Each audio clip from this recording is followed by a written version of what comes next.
Kawawa naman.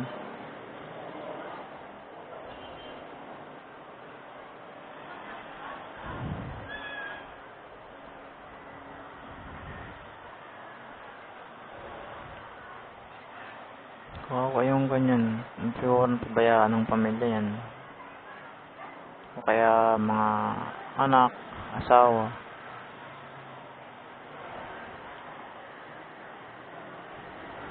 Yan talaga yung masaklap sa Pinoy.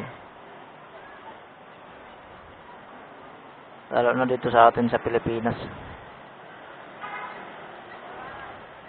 Kasi karamihan dito, mga taong grasa, mga ganyan, mga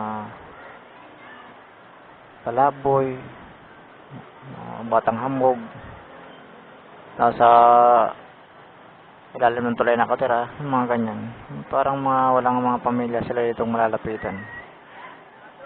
O mayroon man, may pamilya man, napapabayaan.